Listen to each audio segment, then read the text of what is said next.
먼저 말씀은 이게 예수님께서 직접 우리에게 해주신 비유인데, 이 말씀의 스토리를 우리가 잠깐 나눠보면 이런 겁니다. 오랜 기간 동안 보물이 땅에 묻혀 있었습니다.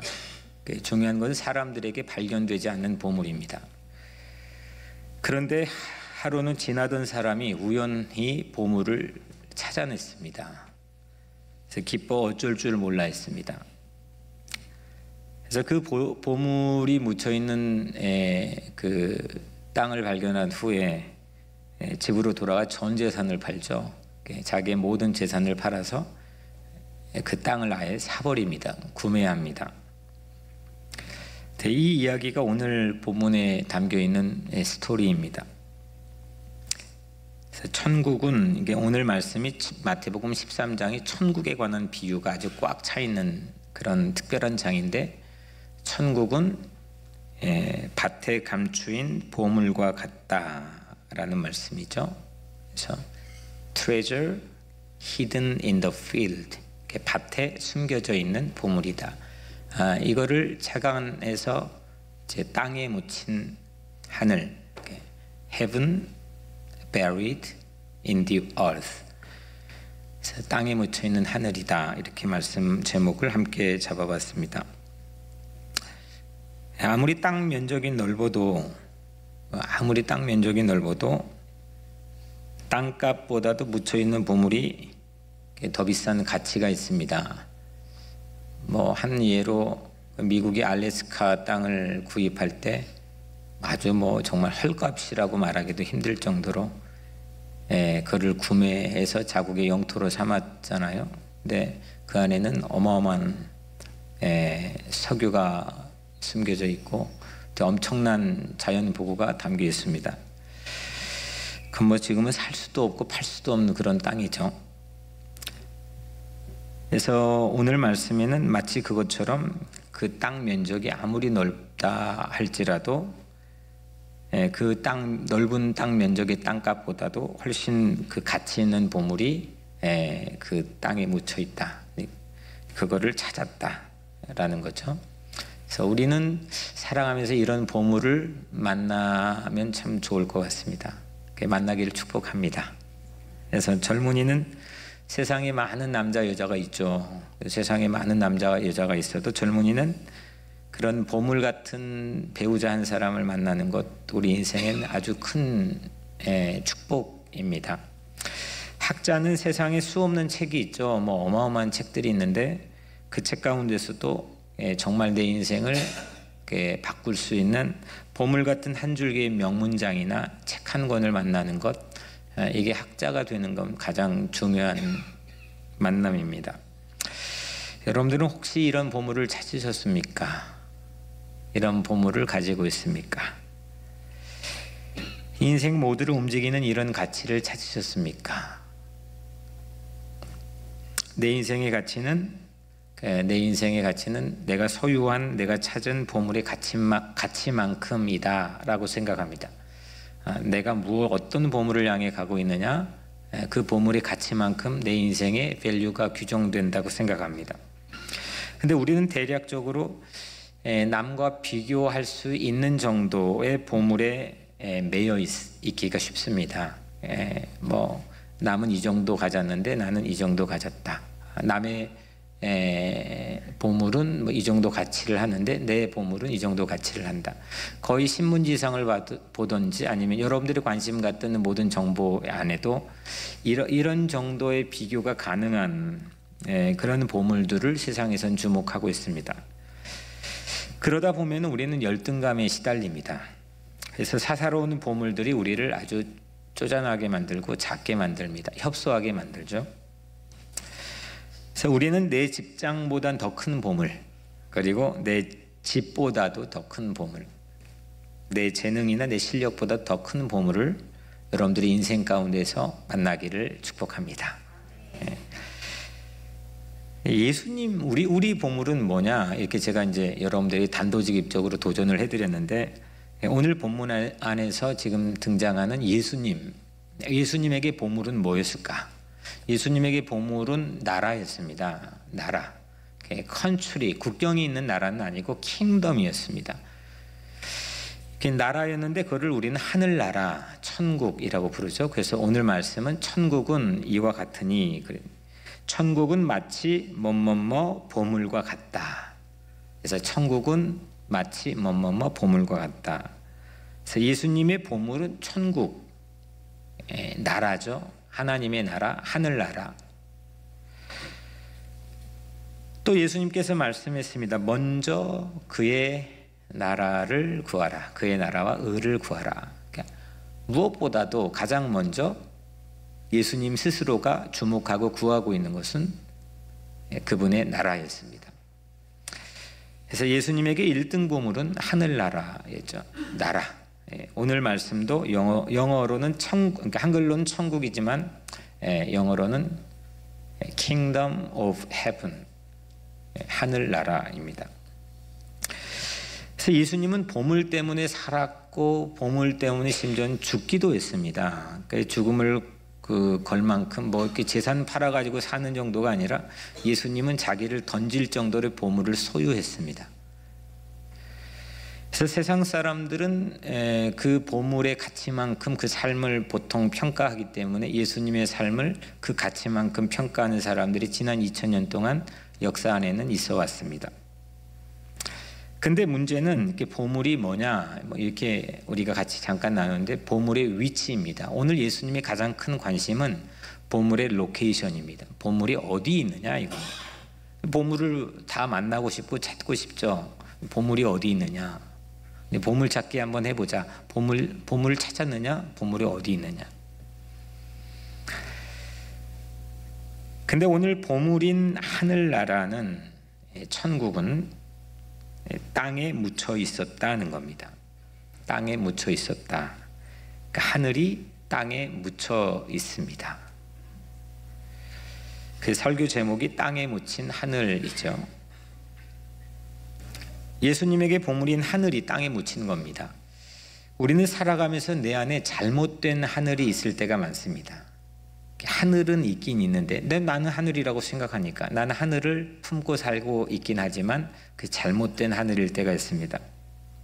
하늘로 알았는데 아유 이거 땅보다도 훨씬 쬐끄만한 하늘일 때가 정말 많이 있습니다. 그래서 실망하고 좌절하고 허망할 때가 있습니다.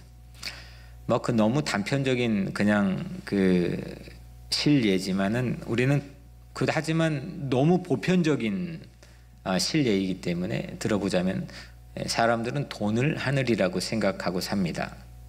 돈이면 모든 게 만사형통이라고 생각합니다. 물질 만능주의가 모든 정신세계를 지배하고 있는 것처럼 보입니다. 근데 돈이 하늘이라고 생각했는데 평상시 너무 아무것도 아닌 건강 하나만 쏙 빼버리면 돈이 중요하다는 생각은 아무도 갖지 않습니다. 어찌 돈이 나보다 더 클 수 있겠습니까? 나보다 조그만한 하늘을 이 안에 품고 우리는 일평생 사기당하면서 살고 있는지도 모르겠습니다. 내 하늘이 내 안에 있는 하늘이 뭐냐? 이거 질문해야 됩니다. 아주 중요한 질문입니다. 여러분들의 인생에 매우 의미 있는 걸음을 걷게 하기 위해서는 우선 기독교 진리를 제외하고라도 내 안에 있는 하늘이 과연 뭐냐? 그래서 오늘 말씀에서 우리가 빌어오자면은 이거를 잘 구매해야 된다는 겁니다.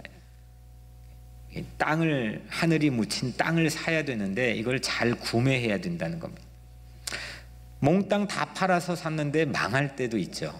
다 팔았는데 이게 꽝인 겁니다. 샀는데 그 가격이 폭락할 때도 있습니다. 우리는 남편을 이렇게 샀다고 말할 수는 없지만 남편을 사기도 하고 아내를 사기도 했다 생각할 수가 있습니다. 그걸 위해서 젊은이들은 예뻐 보이기도 하고 자기 스펙을 쌓기도 하고 또 자기의 어떤 좋은 커리어나 여러 가지 환경들을 준비시켜 놓습니다. 그런데 서로 간에 삽니다. 그러면 잘 사야 되는데 이게 잘 못 살 때가 얼마나 많이 있습니까? 여기 있는 사람들은 다 잘 샀으니까 괜찮겠지만 저쪽 동네 가면 잘못 사는 경우도 상당히 많이 있습니다. 자식을 하늘이라고 생각하는 경우는 어떤 동서고금을 막론하고 인지상정이죠. 자식을 사는데 몽땅 다 쏟아놓지 않습니까? 이 거친 터프한 인생, 이민자의 삶에서 이 자식 교육시키고 자식 잘 키워보려고 얼마나 많은 노력을 합니까? 그런데 그 자식을 키워놨는데 이 자식이 미안합니다. 이 자녀가 자기 힘으로 다 큰 것처럼 생각을 합니다. 자기가 잘나서 자기가 노력해서 뭐가 다 잘 된 것처럼 생각합니다. 그 부모에게 그 자녀는 가격이 떨어집니다. 물론 그럼에도 불구하고 죽을 때까지 부모는 그 자식을 마음에 두고 삽니다. 하지만 이전같이 똑같은 가격을 갖고 있지는 않습니다. 사람이 경제적인 유익을 얻으려면 지출보다는 수입이 짭짤해야 경제적 수익이 창출됩니다. 근데 거꾸로 수입보다 막 쓰는 것보다 얻어내는 것보다 지출이 쓰는 게 많으면 망하는 거죠. 부도납니다. 사는 것마다 잘못 사면은 이건 진짜 부도나는 거죠.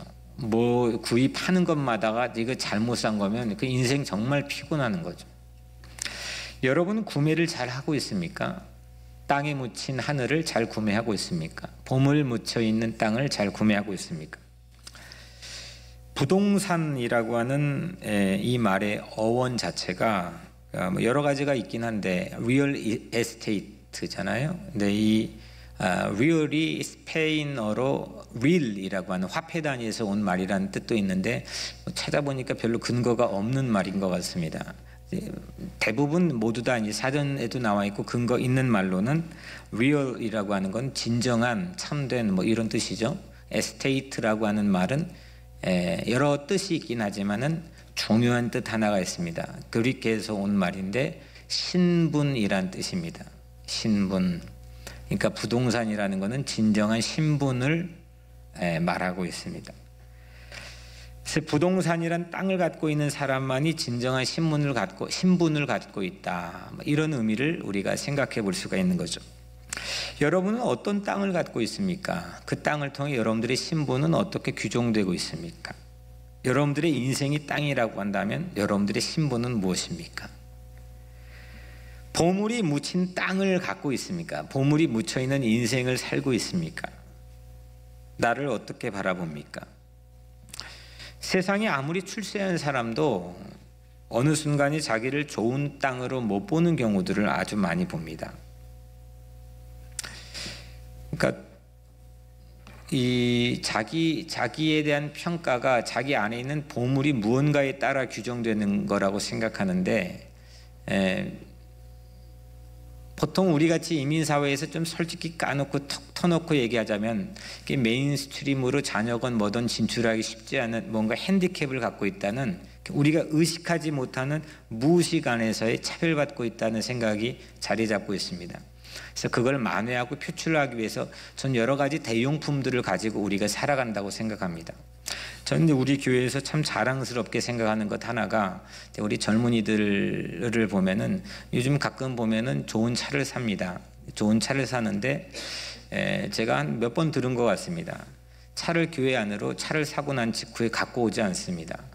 좋은 차인데 뽐내야 되는데 배려심일 수도 있겠지만 그게 그 사람이 평가받고 싶은 전부가 아니구나. 이게 우리 공동체의 칼라라고 한다면 이거 괜찮고 이거 정말 자랑스러운 거구나. 그런 생각을 한 적이 있었습니다. 내 안에 보물이 무엇일까? 나는 무엇을 보물로 삼고 내 인생의 가치를 평가받고 있는가? 우리 공동체는 뭐냐? 우리 공동체는 큰 건물인가? 막대한 어떤 재산인가? 아니면은 우리 공동체는 주차장에 가보면 확 있는 좋은 차의 종류를 통해서 아니면 우리 교회 안에 있는 어떤 사회적 신분을 통해서 우리는 평가받으려고 하는가? 무언가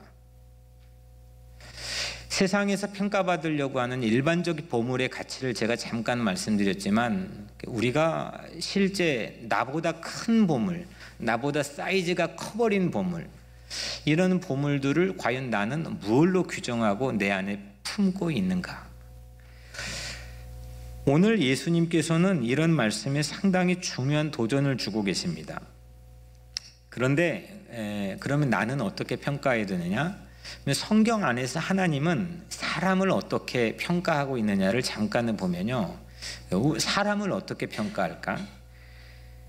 하나님의 실제 평가는 이랬습니다. 아주 박합니다. 의인은 없나니 하나도 없다.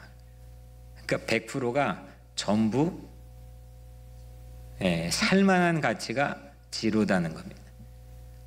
박토입니다. 땅도 그냥 땅이 아니고 메마르고 황무지와 같은 박토입니다.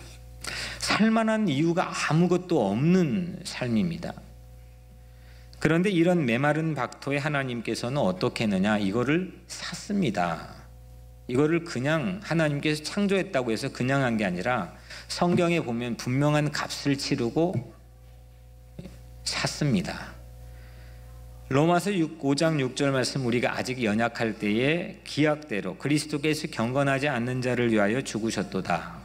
그러니까 우리가 아직 연약할 때에, 살만한 가치가 안 될 때, 별 볼 일 없을 때에 약속을 해주셔가지고, 이 리얼 에스테이트, 부동산 약속을 한번 하셨기 때문에 그 약속대로 그리스도를 이 땅에 보내 속죄값을 지불하시고, 아무 경건하지 않는, 별 볼 일 없는, 살만한 가치가 없는 나를 위해서 죽어주셨다. 이게 우리의 신앙의 고백입니다. 경건하지 못한 죄인인데 예수님께서 십자가에 죽으셨고 땅에 묻히셨다는 겁니다. 여러분은 땅 재질에 상관없이 모두를 위해서 예수님께서 내 안에 사랑으로 묻히셨습니다. 이런 사랑이 우리 안에 묻혀 있을 때 우리는 진정한 신분을 갖게 됩니다. 그 신분이 하나님의 나라의 시민입니다. 새로운 부동산이 되는 겁니다. 하나님 나라의 가치가 되는 겁니다.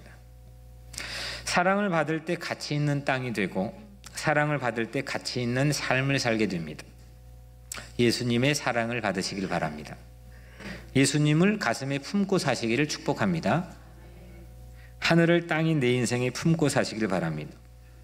이때 내 인생의 가치가 가장 큰 폭등을 하게 됩니다. 이제 이 말씀을 우리가 이제 한번 마무리를 하면서 마지막으로, 그러면 이 보물을 발견한 사람의 리스판스입니다. 보물을 발견했습니다. 이 사람이 어떤 반응을 보였느냐 이겁니다. 먼저는 보물이 묻힌 밭을 발견했습니다. finding 했습니다. 발견했습니다. 발견은 여러분들 지식입니다.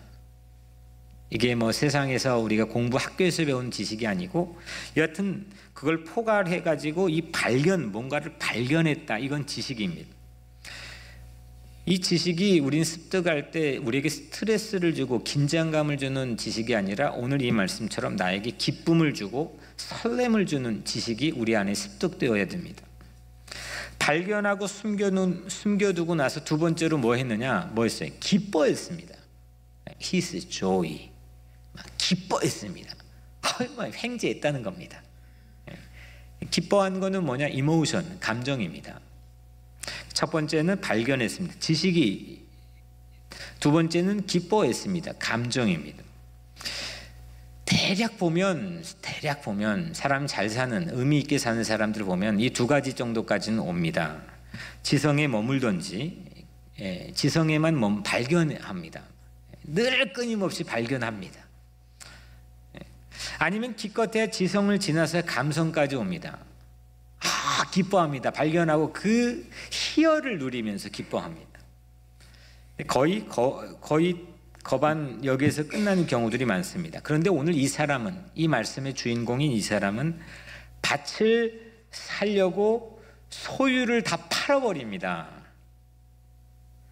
여기서 소유를 아직 구매 안 했습니다. 소유를 다 팔아버렸다는 것은 의지입니다.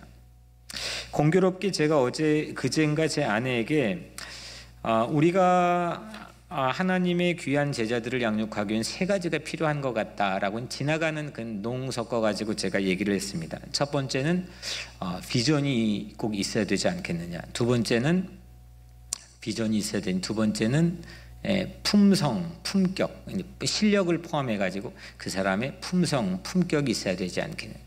마지막 세 번째가 근성이 있어야 된다, 의지력이 있어야 된다, 뭐 이런 얘기를 그냥 지나가는 얘기로 했는데, 공교롭게 오늘 말씀에 그 이야기입니다. 지성과 감성을 지나서 이 근성과 의지가 동원되고 있습니다. 우리가 뭔가를 이루려면 이게 있어야 됩니다. 근성이 있어야 됩니다. 의지. 아니, 집을 보고 이거 살래요? 좋습니다. 아유, 이런 집 나에게 딱 맞는 집입니다. 그것까지는 다 발견을 합니다. 그리고 집에 와서 야, 이 집 살면 정말 좋겠지? 좋아하고 기뻐합니다. 근데 정말로 은행의 잔고를 가지고 이 집을 사겠다고 결정하는 거는 아무나 하지는 않습니다. 뭐 집 사는 거야 그래도 뭐 다 하고 사는 거니까 하겠지만, 여러분들이 인생의 가치 있는 보물을 발견해서 내가 이 땅에 있는 근사하고 아름다운 의미 있는 일을 하기 위해, 이게 보물이라고 생각했을 때 사람들이 그걸 발견하고 또 감정이 확 하고 바뀔 수는 있지만, 내 인생, 내 목을 걸어놓고 뭔가를 다 팔아가지고 투자하는 경우들은 그렇게 많지 않습니다. 근데 역사는 그런 사람에 의해서 움직이집니다. 지성, 감성, 의지, 지정의가 같이 움직여져야 됩니다. 이 정도 되어야 보물이지 않겠습니까? 그리고 이 정도 돼야 진짜 보물이지 않겠습니까? 먼저 땅에 묻힌 하늘을 발견해야 됩니다. 발견입니다. 우리 기독교인 안에서는 발명할 필요는 없습니다.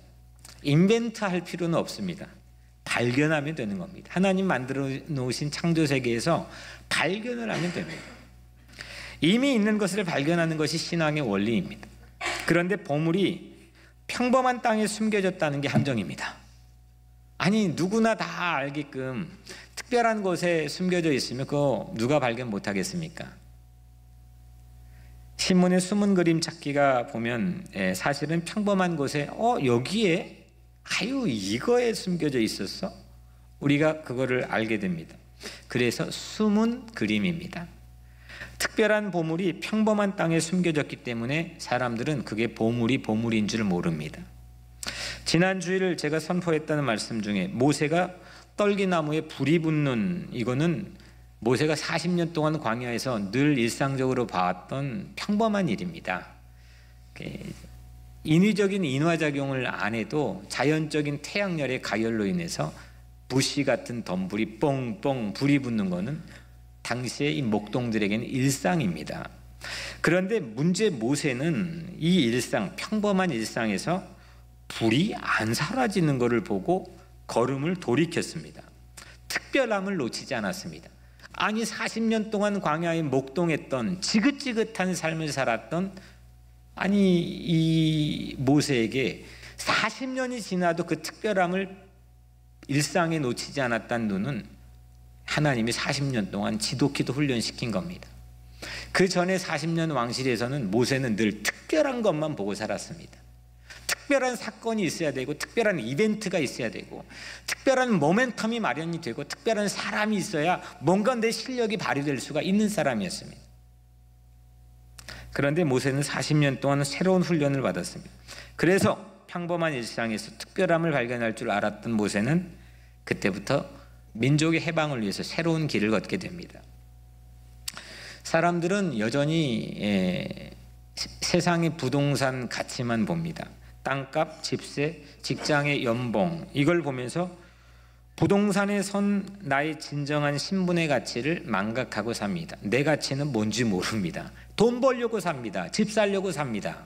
자식 교육시키려고 삽니다. 물어보면 나의 가치는 전혀 알지 못하고 삽니다. 내 안에 묻힌 보물을 발견하면 그런데 기쁨이 솟구칩니다. 말할 수 없는 기쁨이 솟구칩니다. 하늘이 내 안에 있는 기쁨입니다. 기쁨은 모든 것을 다르게 만듭니다. 안 될 것을 될 것으로 보게 만듭니다. 환난조차도 선물로 보게 만듭니다. 그때부터 근성이 나옵니다. 야, 팔아서라도 사자. 이거 덤벼보자. 해보자. 안 될 게 뭐가 있느냐. 의지가 생깁니다. 신앙은 거기까지 가야 됩니다. 그런데 아직 내 것이 아닙니다. 발견만 했고 기뻐할 뿐입니다. 내 것으로 소유해야 됩니다. 의지와 근성이 필요해야 됩니다. 소유를 다 팔더라도 하늘에 묻힌 땅을 구매하겠다는 근성과 의지가 필요해야 됩니다. 특히나 우리같이 이스라엘 백성들이 이집트의 노예로 살았던 것처럼, 우린 노예는 아니지만 여하튼 이 이민자의 삶을 살면서 늘 주류 사회에 보이는, 가시적으로 보이는 보이지 않는 차별을 우리의 몸으로 느끼며 삽니다. 주눅 들어 있습니다. 의지와 근성이 눌려 있습니다. 근데 그거를 발견하고 기뻐할 뿐만 아니라 끄집어내서 하나님의 나라를 위해서 우리가 의지와 근성을 회복해야 될 줄로 믿습니다. 우리 또한 우리 마음속에 인생에 묻힌 하늘을 발견하고 나도 누군가에게 묻힐 수 있는 사랑을 회복하기를 주의 이름으로 축복합니다.